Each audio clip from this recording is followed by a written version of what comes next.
She delivered bread to the castle and accidentally touched the vampire king's son, a cursed prince who hadn't opened his eyes in 50 years.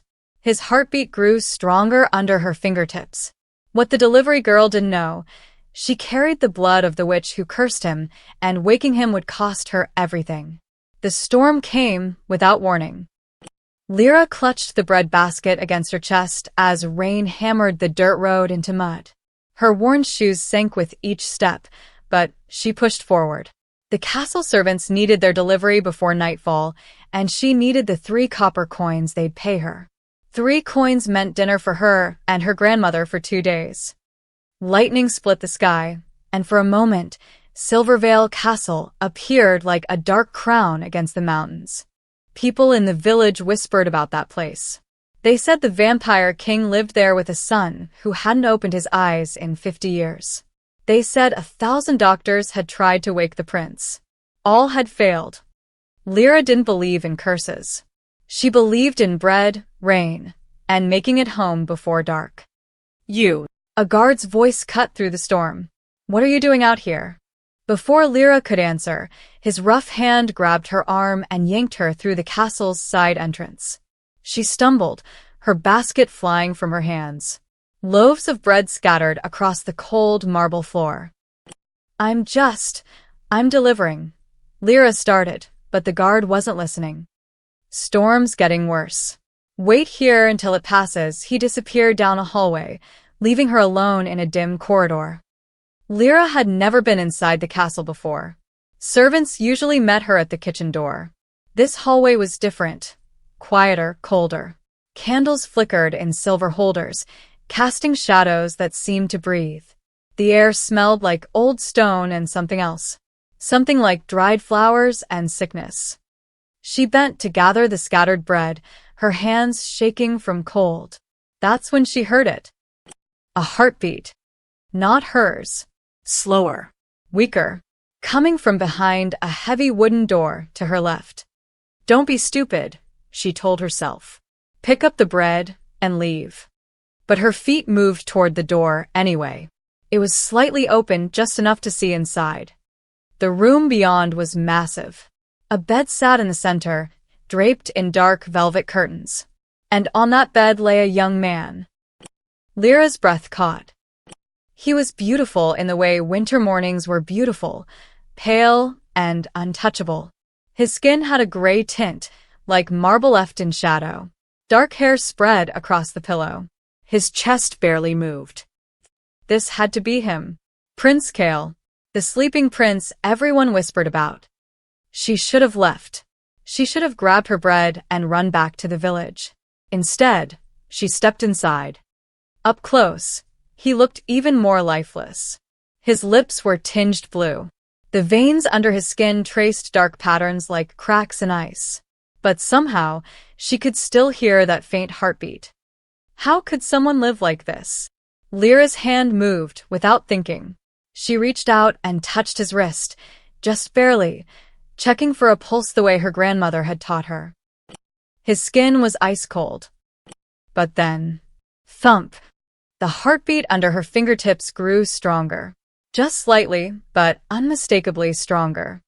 Lyra jerked her hand back, eyes wide. Prince Kael's chest rose with a deeper breath. His eyelids twitched. "What have you done?" Lyra spun around.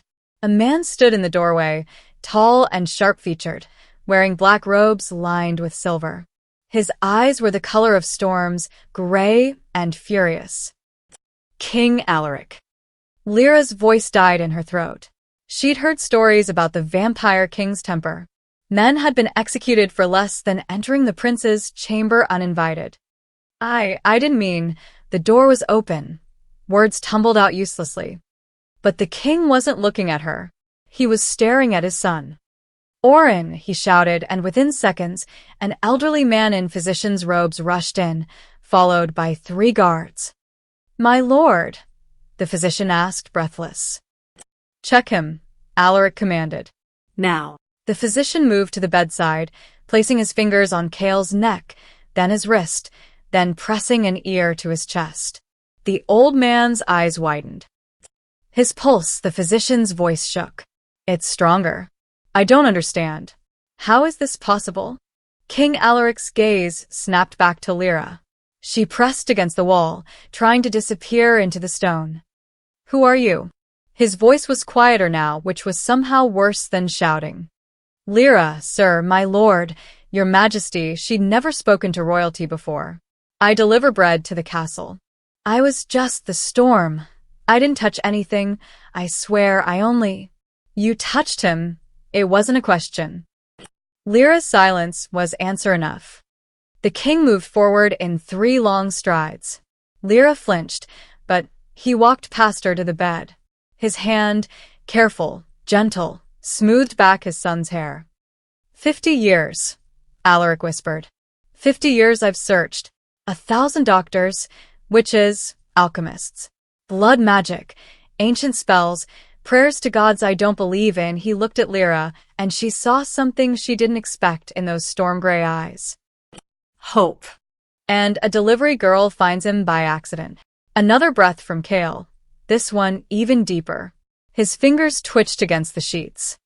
Orin, the king said, never taking his eyes off Lyra. Prepare the East Wing guest chamber. The girl stays here tonight. My lord, the physician sounded uncertain. She's not leaving this castle until I know what she is. Panic flooded Lyra's chest. I need to get home. My grandmother, she's expecting me. Your grandmother will be informed you're safe. Alaric's tone allowed no argument. Whatever you did, you will do it again. My son needs. His voice cracked slightly. He needs to wake up. Lyra looked at the prince. In the candlelight, she could see color slowly returning to his face, like dawn touching winter frost. What had she done? I'm nobody, she said quietly. Just a village girl. I can't help him. You already did. King Alaric moved to the door, gesturing to a guard. Take her to the guest chamber. Give her dry clothes and food. And post someone outside her door. To protect me or to trap me? Lyra asked before she could stop herself. The king almost smiled. Almost. Both, he said. As the guards led her away, Lyra glanced back one more time. The physician was checking Prince Kale's vital signs again, writing notes frantically. And on the bed, the dying prince's chest rose and fell with something that looked almost like life. The storm outside howled against the castle walls. But inside, in a chamber that had been silent for 50 years, something impossible had just begun. Lyra didn't sleep. The guest chamber was larger than her entire house. The bed had silk sheets that felt too smooth, too cold. Every shadow seemed to watch her. She sat by the window until dawn broke, painting the mountains in shades of gold and purple. A knock came just as the sun fully rose. The king requests your presence, a maid said through the door. Her voice was clipped, unfriendly. Lyra had been given a simple gray dress to replace her wet clothes. It was the finest thing she'd ever worn, but when she entered the infirmary, the servants stared at her like she was dirt they'd tracked inside. King Alaric stood beside his son's bed with Physician Orin. Both men looked like they hadn't slept either. Tell her, the king said. Orin cleared his throat, his hands clutching a notebook filled with scribbled notes. In 50 years, Prince Kale's heartbeat has never exceeded 12 beats per minute. His breathing averaged 3 breaths per minute. He was alive, but barely. We called it the long sleep. The physician's voice grew stronger, excited. Last night, after you touched him, his heartbeat increased to 30 beats per minute. His breathing improved to 8 breaths per minute. This morning, it's even better. Lyra stared at the prince. He did look different. Less like a corpse. His skin held a hint of warmth now, a faint pink beneath the gray. I don't understand, she said honestly. I didn't do anything special. I just touched his wrist. Do it again, Alaric ordered. Lyra's heart hammered. What if I make it worse? You won't. She didn't know how he could be so certain, but she approached the bed anyway. Up close, she could see Prince Kale's face more clearly. He looked about 20, though she knew he'd been asleep for 5 decades. Time had stopped for him the night the curse took hold. Slowly, carefully, Lyra placed her hand over his. The effect was immediate. Cale's breathing deepened. The blue tint faded further from his lips. And then his fingers moved, just slightly, curling toward her palm like a flower turning toward sunlight. Oren gasped. Incredible. His body recognizes her presence. Alaric moved closer, his expression unreadable. Who are you really? I told you. I'm just a delivery girl. Yes, I heard, his eyes narrowed. But delivery girls don't wake dying princes. What's your family name? I don't have one. My parents died when I was small. I only have my grandmother, and she never talks about our family. Lyra pulled her hand back, uncomfortable under his scrutiny. I'm nobody important. Nobody important doesn't carry magic in their touch. I don't have magic. Frustration leaked into her voice. I can't explain what happened. I wish I could. Before Alaric could respond, a sharp voice cut through the room. Your Majesty, surely you don't believe this peasant girl is special? A woman in expensive burgundy robes swept in, Lady Morgaine, one of the king's advisors. Behind her, two other nobles whispered to each other, their eyes cold as they looked at Lyra. The physician confirmed what I saw, Alaric said flatly. Then she's using some trick. Some village magic to deceive you. Lady Morgaine's lips curled. Perhaps she even caused the prince's condition to worsen first, so she could appear to heal him. That's not true. Lyra protested. Then what's your explanation, girl? Lady Morgaine stepped closer, looking down her nose at Lyra. Why would a common nothing like you succeed where 1,000 trained healers failed? Lyra had no answer. The truth was, she had no idea. Enough, Alaric said. Oren, continue monitoring the prince. Lady Morgaine, you're dismissed. The noblewoman's face flushed with anger, but she left, taking the other courtiers with her. Their whispers echoed down the hallway. They hate me, Lyra said quietly. They fear you, Alaric corrected. Fear and hate often look the same. He gestured to a chair near the bed. Sit. Stay with him. For how long? As long as it takes. Hours passed. Lyra sat in that chair while servants came and went, bringing the king reports, delivering medicine that hadn't worked in 50 years, lighting new candles as old ones burned down. They all stared at her. Some curious. Most hostile. She felt like a mouse in a room full of cats. But when the room finally emptied, just for a moment, just long enough, Lyra leaned closer to the prince. I don't know what I'm supposed to do, she whispered. Everyone thinks I'm special, but I'm not. I'm just scared. She didn't expect an answer. But then Cale's breathing changed. It became softer, calmer, as if her voice soothed something deep inside him. And his eyes. His eyes moved beneath his closed lids. Lyra's breath caught. Can you hear me? Another shift. Then, slowly, impossibly, his eyelids began to flutter. Lyra jumped to her feet. Someone. Anyone. He's. But the words died as Cale's eyes opened. Just barely. Just enough for her to see they were the color of twilight, deep blue fading into gray. He looked directly at her. His lips moved, forming a single silent word she couldn't hear. Then his eyes closed again and he was still. But it was enough. 50 years of absolute silence, broken by one moment of consciousness. When Alaric returned minutes later, Lyra was shaking. He opened his eyes, she said. He saw me. The king's hand gripped the bedpost so hard his knuckles went white. What did he say? I don't know. I couldn't hear it. But even as she spoke, Lyra realized something strange. That silent word had felt familiar, like something she should have understood. Like he'd been trying to say a name she'd forgotten. 3 days passed. Lyra stayed in the castle, spending hours beside Prince Cale. Each day he improved. His skin grew warmer. His heartbeat steadied. Once, she swore she saw his finger twitch when she spoke about her village. But he didn't open his eyes again. The courtiers grew bolder in their whispers. Witch, they called her. Deceiver, Lyra ate meals alone in her chamber. Even the servants who brought her food wouldn't meet her eyes. On the fourth morning, a guard escorted her to the library. The room was massive, filled with ancient books that smelled like dust and secrets. King Alaric stood before a table covered in open grimoires, his face drawn with exhaustion. "You've been researching," Lyra said quietly.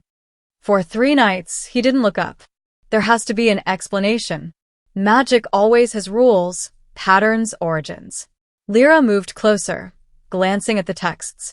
Most were written in languages she didn't recognize, but some had illustrations, strange symbols, family trees, drawings of fire and blood.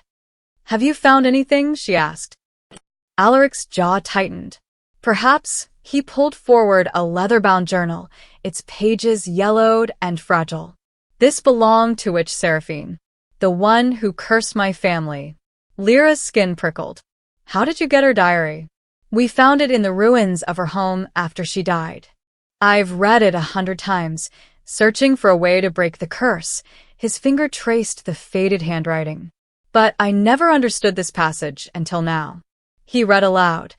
"The blood that burns will sleep eternal until the child born of grief returns.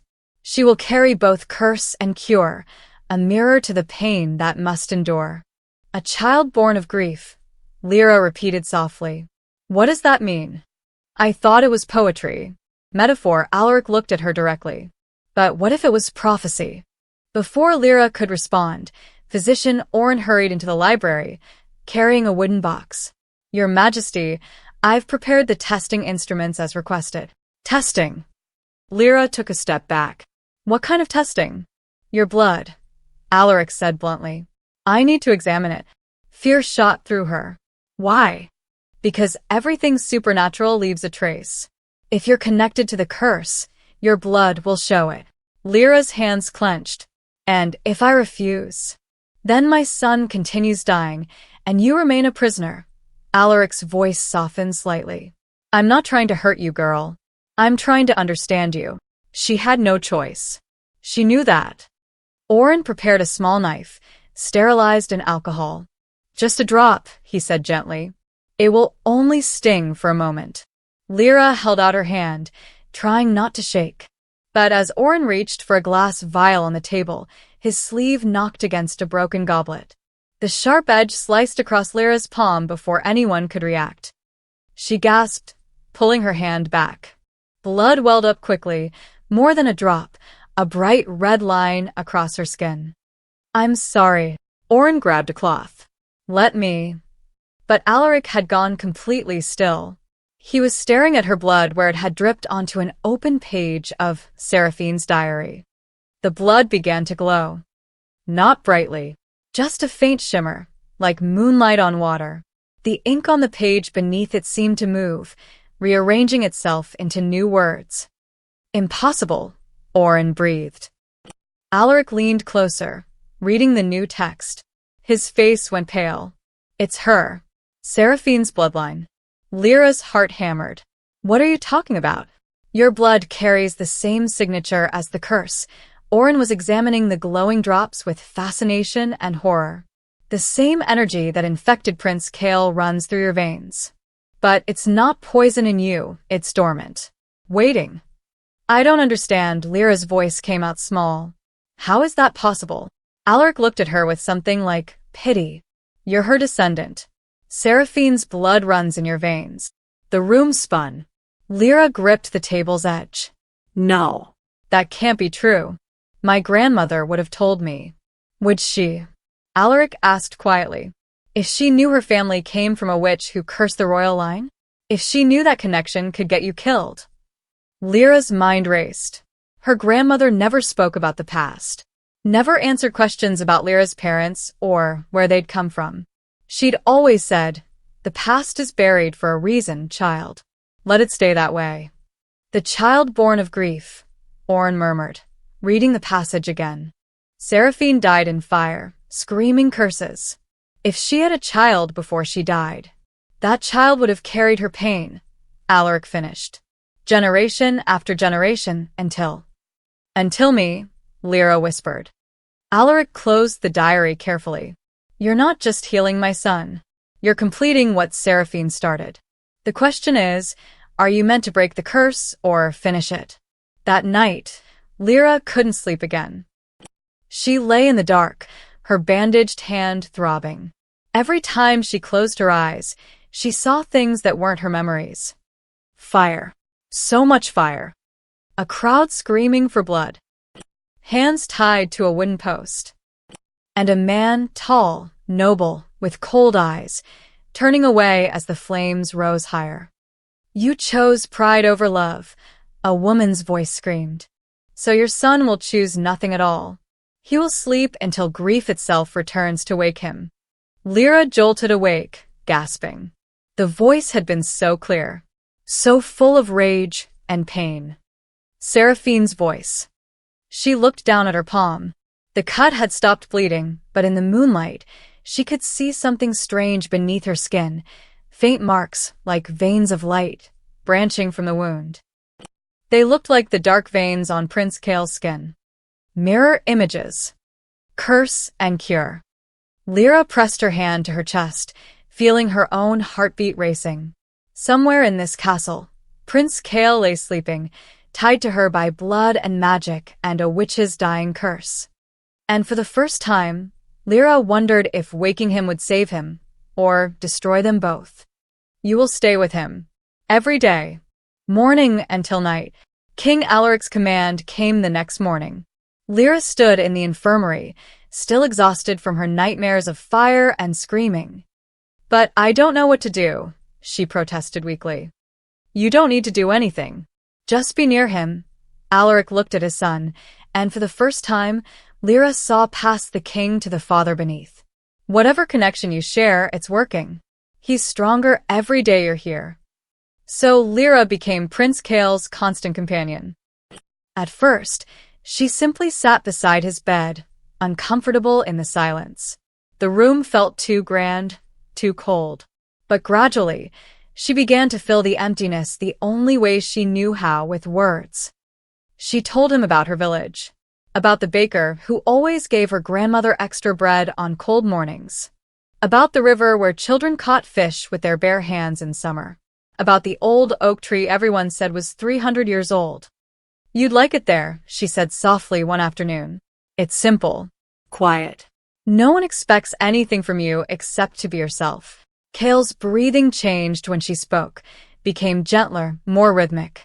Like her voice was a lullaby that eased whatever darkness held him. On the 5th day, his lips curved slightly. Just the ghost of a smile, but it was there. Lyra's heart jumped. Did you? Can you hear me? No response. But his hand, resting on the sheets, moved closer to where she sat her day. She began reading to him after that. The castle library had books she'd never imagined, stories of distant lands, ancient heroes, impossible adventures. She stumbled over the difficult words, her village education showing, but she kept reading. And Kael kept responding. Small movements, a finger twitch, a deeper breath. Once, when she read about a warrior returning home after a long war, a single tear slid down his cheek. You're not just asleep, are you? Lyra whispered, touching the tear away. You're trapped. That night, she sang to him. The old lullabies her grandmother had sung when Lyra was small, simple melodies about stars and safety and coming home. Her voice wasn't beautiful, but it was warm and it was real. Kael's eyes moved rapidly beneath his closed lids, like he was dreaming. Sleep now, little one. The darkness fades away. Lyra sang softly. Morning always follows night, and night will follow day. His lips moved, forming soundless words along with hers. He knew the song. But how? The door opened quietly. King Alaric stood in the doorway, his expression unreadable. Lyra's voice faltered. Don't stop, he said roughly. I haven't heard that song in decades. Lyra finished the lullaby, her voice barely above a whisper. When the last note faded, Alaric moved to his son's bedside. His mother used to sing that, the king said quietly. Before the curse. Before he didn't finish. I'd forgotten the words. I'm sorry, Lyra said, not knowing what else to say. Don't be. Alaric placed a hand on his son's shoulder, a rare gesture of tenderness. You're giving him back pieces I thought were lost forever. But not everyone saw it that way. In the hallways, the whispers grew louder. Servants stopped talking when Lyra passed. Courtiers glared openly. Lady Morgaine's voice echoed from the council chamber one evening as Lyra walked by. The king kneels before a peasant while his son wastes away under her spell. She's bewitched them both. Another voice agreed. How else could a common girl succeed where trained physicians failed? Lyra pressed herself against the wall, heart pounding.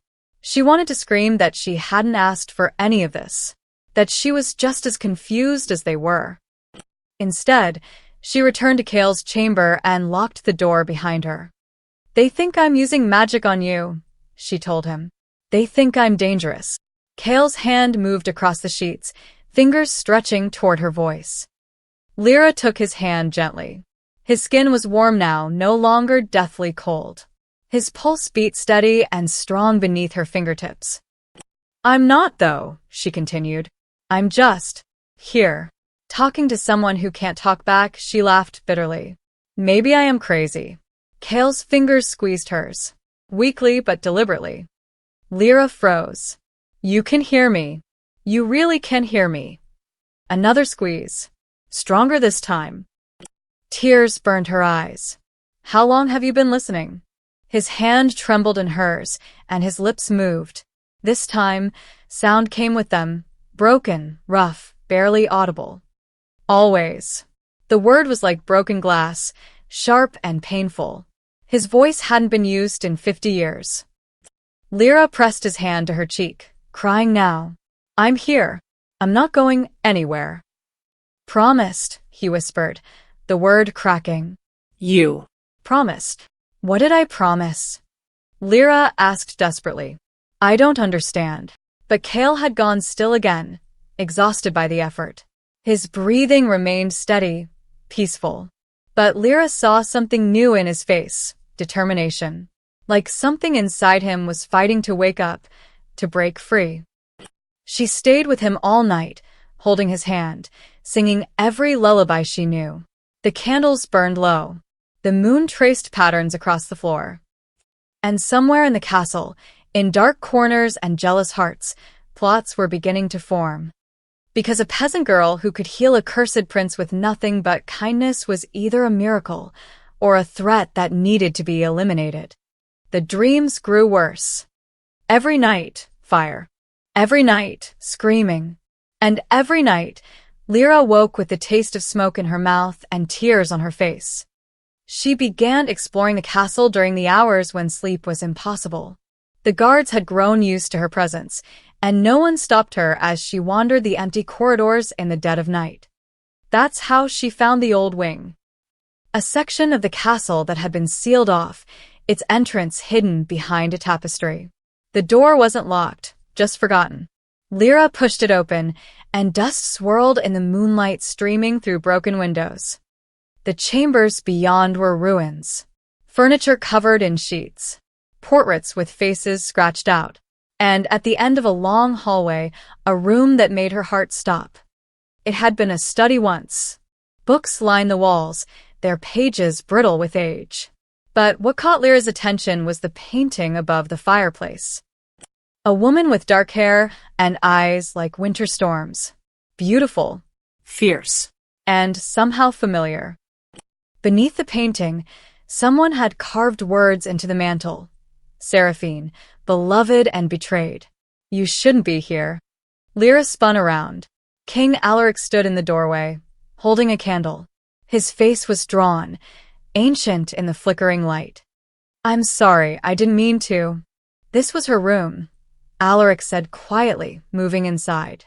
Before everything fell apart, Lyra looked at the portrait again. She was beautiful. She was brilliant. Alaric stood beside her, staring up at Seraphine's painted face.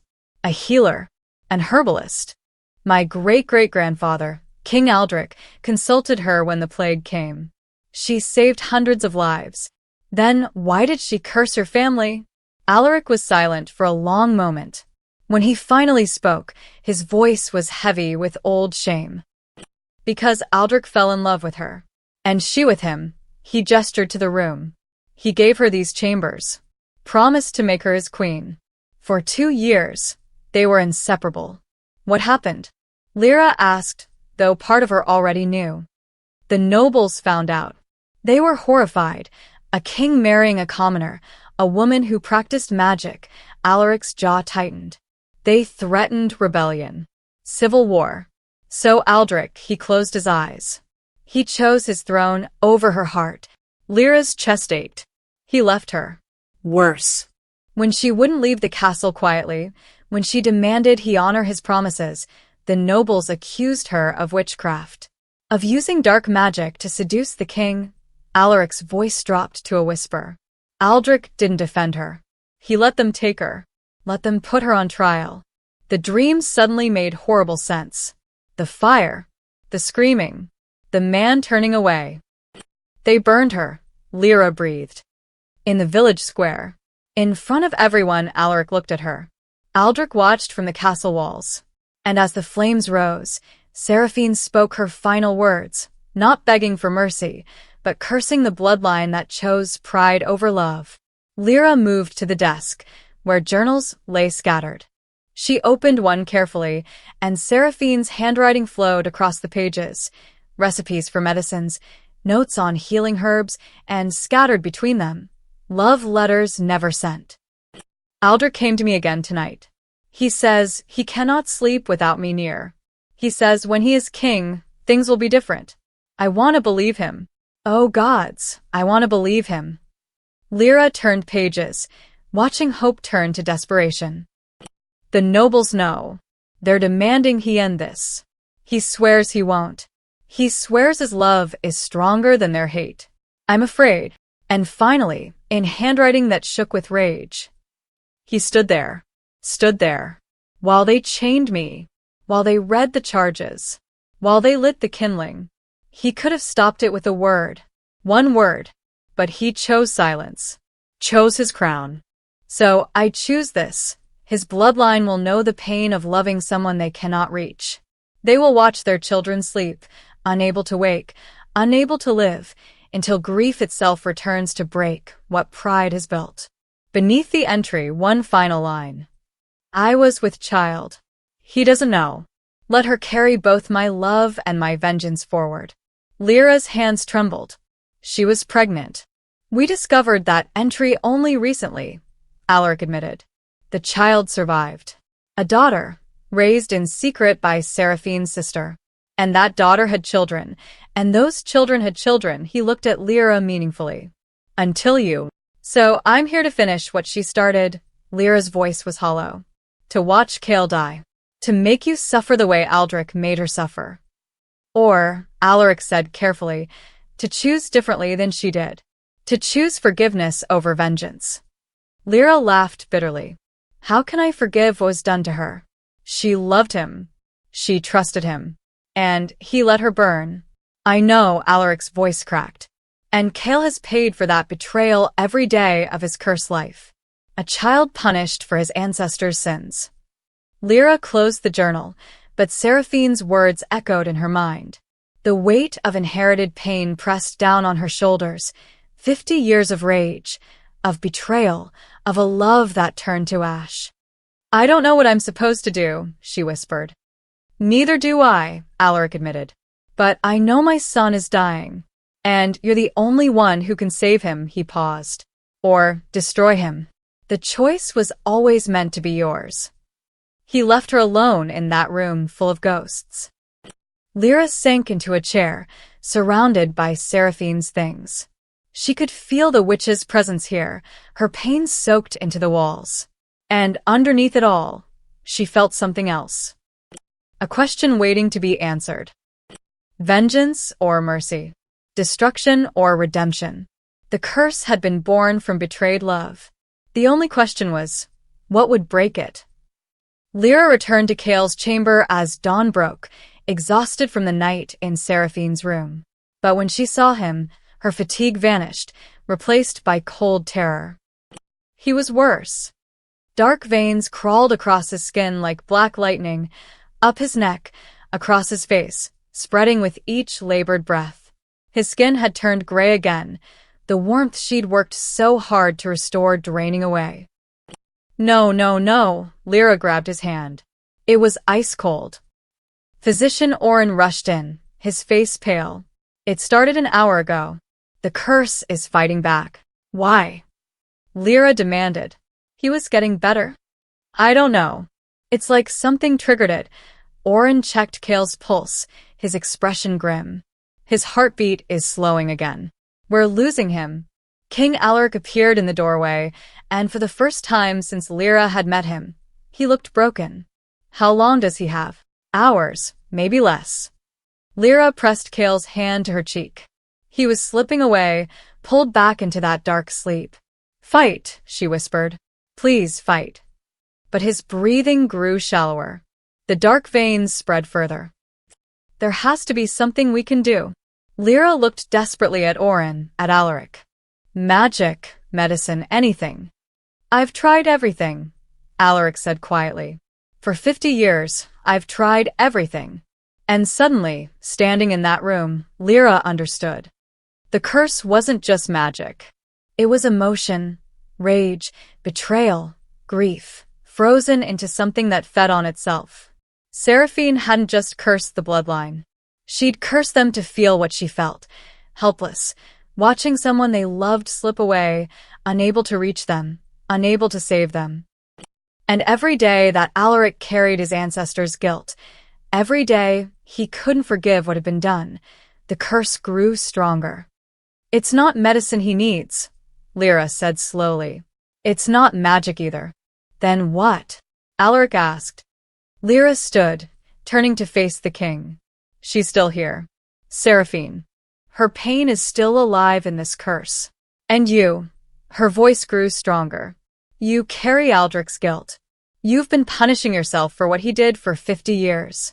I'm not Aldric. But you've never forgiven him, have you? Lyra stepped closer. You've hated him for what he did. Hated yourself for carrying his blood. That guilt, that self-hatred, it feeds the curse. It keeps it alive. Alaric's face twisted. He let the woman he loved burn. How can I forgive that? Because your son is dying for it. Lyra's voice cracked. Don't you see? The curse feeds on hate, on unforgiveness, on grief that won't let go. Tears streamed down her face. Your guilt keeps him trapped. I don't know how, Alaric whispered. I don't know how to let it go. Behind them, Kale gasped, a terrible, rattling sound. The dark veins reached his eyes now, spreading like cracks in porcelain. We're out of time, Oren said urgently. Lyra made a decision. Take him to the rooftop. Now. What? Alaric stared at her. The highest point of the castle. Where he can see the sky, Lyra's voice shook but held firm. If we're going to break this curse, it has to be where the air is clear, where there's nothing between him and the moon. They carried Kale up winding staircases, through forgotten corridors, until they emerged onto the castle's highest tower. The night skies stretched infinite above them, stars scattered like diamonds. And there, climbing over the mountains, a lunar eclipse was beginning, the moon slowly turning blood red. Perfect, Lyra breathed. Endings and beginnings. They laid Kale on the stone floor. His breathing was barely visible now. The dark veins covered almost every inch of his skin. Lyra knelt beside him, then looked up at King Alaric. I need you to do something. Something harder than any battle you've ever fought. Anything. Forgive him. Lyra's voice was gentle now. Forgive Aldric. Forgive yourself. Let go of the guilt you've carried. Let go of the hate. Alaric's voice broke. I can't. He destroyed. He was weak. He was human. He made a terrible choice. Lyra took the king's hand, placed it on his son's chest. But Kale doesn't deserve to pay for it anymore. And neither do you. The eclipse was almost complete. The moon glowed crimson above them. Alaric looked down at his son, at the boy who had slept for 50 years, caught between life and death because of a love betrayed generations ago. And for the first time since the curse began, the king wept. "I'm sorry," he choked out. "Aldrich, Seraphine, I'm so sorry for what was done to you. For the choice that never should have been made." His tears fell on Chaol's face. "I forgive you. I forgive myself. And I'm begging, let my son go." The dark veins flickered. Lyra placed her hands over Chaol's heart and felt something inside her break open. All of Seraphine's pain, all the inherited rage, flowing out of her like water from a broken dam. "I forgive you too," she whispered, not knowing if she was talking to Aldrich or Seraphine, or the curse itself. "I choose mercy. I choose to let go." The dark veins began to recede, slowly at first, then faster. The eclipse reached totality, the moon completely red, and Lyra felt her own energy draining away, pulled into the space where the curse had been. The inherited pain was leaving her, but it was taking pieces of her with it. "Lyra?" Alaric's voice sounded distant. Her vision blurred. Her hands grew cold. She was fading, becoming as insubstantial as morning mist. But beneath her hands, Chaol's heart beat stronger. And the last thing she saw before darkness took her was his eyes opening, clear, bright, and finally free. Lyra woke in the castle chapel. She didn't remember being carried there, didn't remember the eclipse ending or the sun rising. Her body felt hollow, like something essential had been carved out and replaced with air. "Easy," Physician Oren said, helping her sit up. "You collapsed on the rooftop. You've been unconscious for hours." "Chaol?" The name came automatically, though her voice was weak. "Alive. "Resting. The dark veins are gone." Oren's eyes were kind. "Whatever you did, it worked. The curse is weakening." "Weakening," Lyra repeated. "Not broken?" Oren hesitated. "Not yet. He's stable but still asleep. Still trapped, just less so." Lyra looked around the chapel. It was a small, quiet space. Stone walls lined with candles, a simple altar, stained glass windows casting colored light across the floor. Something about this place felt right. Felt necessary. "Leave me here," she said softly. The king ordered. "Please," Lyra met his eyes. "I know what I need to do now, but I need to do it alone." Oren studied her face, then nodded slowly. "I'll be outside if you need anything." When the door closed, Lyra stood on shaking legs. Her body felt strange, lighter somehow, as if gravity had loosened its hold. She moved to the altar, where dozens of candles waited in brass holders. She began lighting them, one by one, each flame a small prayer, a small release. Words came to her, not from books, not from lessons, but from somewhere deeper. From dreams. From Seraphine's memories woven into her blood. "By fire begun, by fire released," Lyra whispered, her voice growing stronger with each candle lit. "What grief is bound, let love make peace." The air in the chapel grew warmer. The candle flames bent toward her, as if listening. Lyra didn't understand what was happening. She only knew it felt right, like finally remembering something she'd always known. "The child returns, the circle closes," she continued, the words flowing naturally now. "Let bitter roots give way to roses." Behind her, the chapel door opened. King Alaric entered, supporting Chaol between himself and two guards. The prince was awake, barely, his eyes half open, his movements weak but deliberate. "He insisted," Alaric said quietly. "He needs to be here." They helped Chaol to a bench near the altar.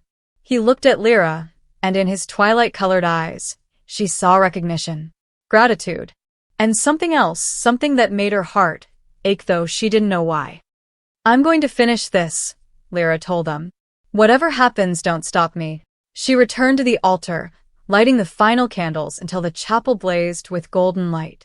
Then she knelt before Chaol, taking his cold hands in hers. The words came faster now, ancient and powerful.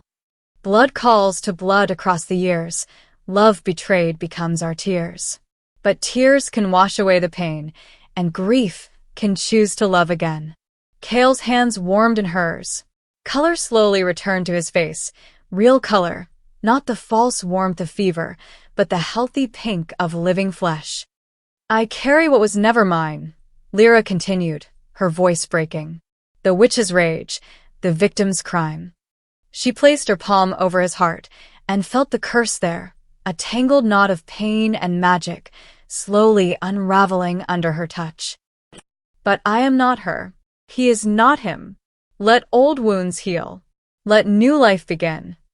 Tears streamed down Lyra's face. She could feel it happening, the memories draining away. Not just memories of the curse, but everything. Her name, her grandmother, the village, the castle, the boy whose life she'd touched. Everything that made her her was dissolving like sugar in water. Lyra, wait. Alaric started forward, seeing what was happening. But Cale's hand gripped hers tighter. His eyes, fully open now, clear and aware, held understanding. He knew what this would cost, and his expression said what his voice couldn't. Thank you. I'm sorry. I wish it could be different. The curse breaks here, Lyra whispered, her voice fading. The pain released. Let sleep become waking. Let chains become Peace. The final word left her lips, and the chapel blazed with light, every candle flaring brilliant white. The warmth wasn't fire anymore. It was pure release, pure forgiveness, washing away 50 years of inherited suffering. Cale gasped. His back arched. The last traces of dark veins evaporated from his skin like morning dew under sunlight. His chest rose and fell with deep, full breaths, the breathing of someone truly alive. And then he sat up. Fully. Completely. For the first time in 50 years, Prince Cale was awake. Father? His voice was rough from disuse, but strong. Real. Alaric made a sound between a laugh and a sob, pulling his son into his arms. Yes. Yes, I'm here. You're awake. You're finally awake. Cale held his father, but his eyes searched the chapel. They found Lyra, still kneeling, her hands empty now. He pulled away from Alaric and knelt before her. You kept your promise, he said softly, desperately. You said you wouldn't leave me. You said. Lyra looked at him with kind, confused eyes. I'm sorry, she said gently. Do I know you? The word shattered something in Cale's expression. You don't remember? Remember what? Lyra glanced around the chapel, at the candles, at the king's tear-stained face. I don't. Where am I? How did I get here? Your name, Alaric said urgently, stepping closer. Do you remember your name? Lyra frowned, searching for the answer. It felt like reaching into fog. I think her voice grew small. I don't know. Cale took her hands in his voice breaking. You're Lyra. You saved my life. You stayed with me. You sang to me. You. He stopped, seeing the complete blankness in her eyes. She'd given everything to break the curse, including herself. I'm sorry, Lyra said again, pulling her hands back gently. I don't remember any of that. But even as she spoke, something flickered across her face.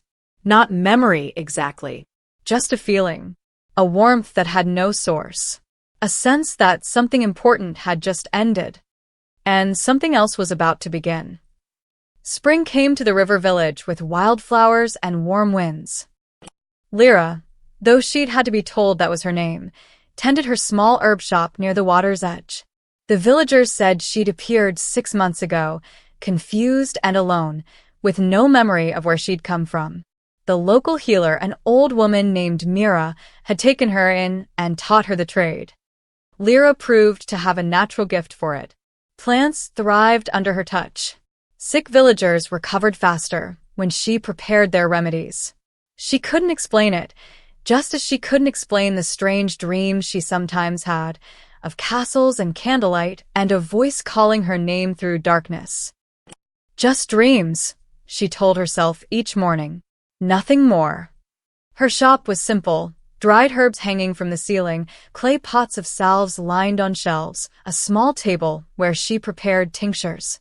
It smelled like lavender and chamomile and earth. She found peace here, even if she couldn't remember ever knowing peace before. The door chime rang one morning, and Lyra looked up from grinding medicinal roots.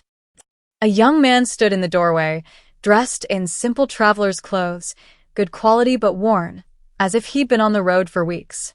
He was handsome in an unusual way, with dark hair and eyes the color of twilight. Something about him made her heart skip, though she couldn't say why. "Can I help you?" she asked, setting down her mortar and pestle. He held out a wilted flower, a night-blooming jasmine, its white petals brown and curling. "I was told you might be able to save this." Lyra took the flower carefully. "It's very sick." "Why is it so important?" The young man's expression was hard to read. "It was a gift. From someone I can't forget." Something in his voice made her look up sharply. He was watching her with an intensity that should have been uncomfortable, but somehow wasn't. Like he was memorizing her face. Like he'd been searching for her across mountains and time. "I can try," Lyra said softly. "But some things, once they start dying, can't be brought all the way back. They become something different instead." "Different isn't the same as lost," he replied. She took the jasmine to her work table and began preparing a mixture, water, honey, a tincture she developed that seemed to work on dying plants. Her hands moved with practiced certainty, though part of her felt like she'd done this before in another life. "You're very skilled," the young man said, watching her work. "Mira taught me well." Lyra carefully placed the flour in the mixture. "Though sometimes it feels like I already knew how. Like I'm just remembering." "Maybe you are." She glanced at him. "Have we met before?" He smiled sadly. "In a way." Lyra wanted to press further, but something stopped her. "Instead," she said, "the flower needs time. Come back tomorrow." "I will." He moved toward the door, then paused. "Can I ask you something?" "Of course." "Are you happy here?" The question surprised her. Lyra looked around her small shop, at the herbs and remedies, at the simple life she'd built from nothing. "I think so. I don't remember much before coming here, but..." She touched her chest, where her heart beat steady and strong. "I feel lighter now. Like something heavy that I carried for a very long time finally broke free." The young man's eyes glistened. Good. That's good." He left without giving his name. That night, Lyra dreamed of singing, of a voice joining hers in an old lullaby, of hands warming under her touch. She woke with tears on her cheeks and couldn't understand why. The next morning, the young man returned. The jasmine had revived, not completely, but enough. New green shoots emerged from the stem. The petals, while still fragile, had regained some of their white color. "It's not perfect," Lyra admitted, "but it's alive. It's fighting." The young man took the flower with reverent care. "You once brought life back to something that had forgotten how to live." The words settled over Lyra like a familiar melody. Her breath caught. "Why does that sound like you're not talking about the flower?" "Maybe I'm not." He reached into his pocket and placed 3 copper coins on her table, far more than the service was worth. "That's too much." "It's exactly right." He smiled at her, and it was the saddest, most beautiful smile she'd ever seen. "Thank you, Lyra. For everything." He turned to leave, and sunlight streaming through the window caught his profile. For just a moment, she saw him differently, not as a traveler, but as someone royal, someone important, someone who had once needed her desperately. "Wait," she called. "What's your name?" He paused in the doorway. "Kale." The name resonated in her chest like a bell. "Will you come back?" "Would you want me to?" Lyra didn't understand the hope in his voice, but she knew her answer. "Yes." "I think I would." Kale's smile transformed into something genuine, something that held the promise of new beginnings. "Then I will. As many times as you'll let me." After he left, Lyra returned to her work. But when she reached for her mortar, she noticed something strange. On her wrist, Where sunlight touched her skin, there was a faint mark, like a scar, but glowing softly, like silver thread under morning light. She traced it with her finger, and warmth spread through her. Not memory, exactly. Just a feeling. A certainty that she'd done something important, something that mattered. And though she couldn't remember the castle, the curse, or the 50 years of sleep she'd helped break, she knew one truth with absolute clarity. She had loved someone once, loved them enough to give everything. And maybe, in time, she could learn to love them again. Outside, spring continued its work, turning winter's death into new life, transforming endings into beginnings, proving that some things, once broken, could be beautifully remade. The curse was gone, the grief released, and two souls, freed from the weight of the past, had been given the rarest gift of all, a chance to start